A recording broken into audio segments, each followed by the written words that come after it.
Hello বন্ধুরা, আমি ready হয়ে বেরিয়ে পড়েছি। কপালটা বড় বড় লাগছে তো চুলটা ফেলে দিলাম, আর এমনিও হেলমেট মাথায় দেবো, চুল অটোমেটিকই হেঁটে যাবে। কানেক্টানার কিছু আর পরিনি, জাস্ট এই বেরিয়ে পড়লাম।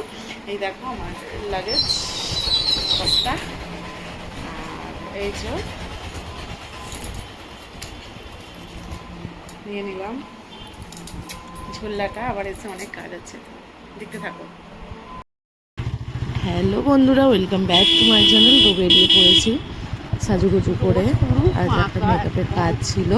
তো দেখো তোমাদের দাদা ড্রাইভ করে আমাকে নিয়ে যাচ্ছে অনেকটা দূর। শ্রীরামপুর ছিল, তো শ্রীরামপুর অনেকটা দূর ছিল। তো তোমরা পুরো ব্লগটা দেখতে থাকো। আমরা কী হারে যে স্ট্রাগল করে যাই ব্রাইড সাজাতে, না মানে যারা যায় তারাই জানে।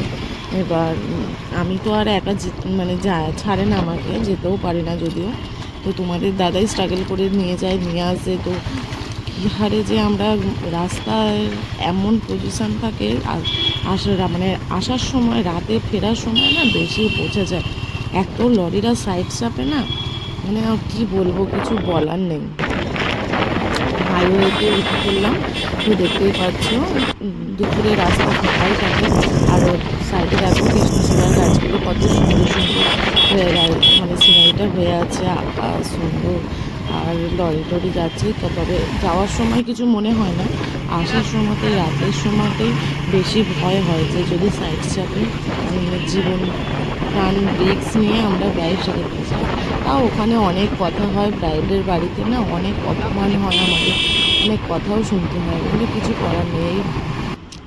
যে মানে ব্রাইড সাজাতে যারা যায় না তারাই বোঝে যে অপমান কেমন করে।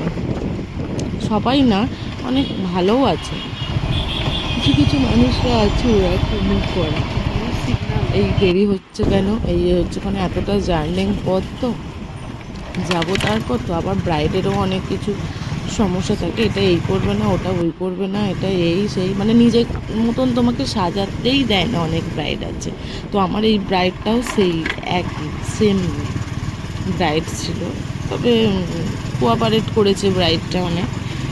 এমনিতে ভালোই, খারাপ বলবো না, সবাই ভালো। তো তোমরা পুরো ব্লগটা দেখতে থাকো, আর কেমন হয়েছে একটু কমেন্ট করে জানিয়ে দিও। টাটা। ব্লগ পুরোটা খুব দেখতে থাকো। আর যেসব বন্ধুরা নতুন আছো তো চ্যানেলটাকে সাবস্ক্রাইব করে দিও। এদের প্যান্ডেলটা এখানেই হয়েছে।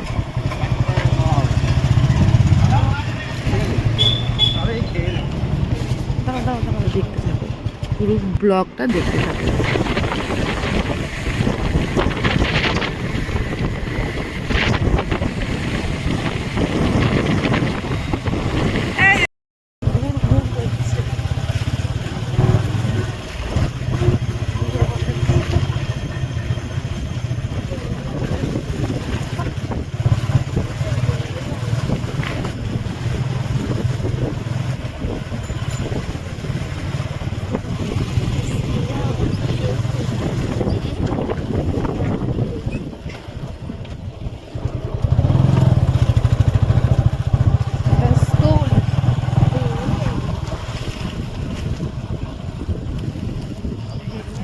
আবার ঘুরছে।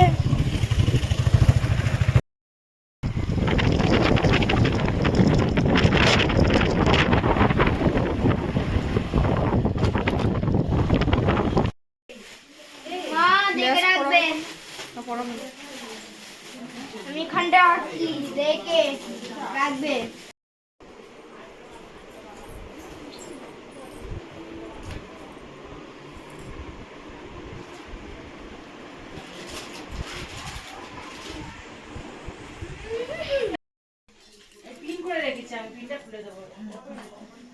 সুন্দর লাগছে তোমাকে।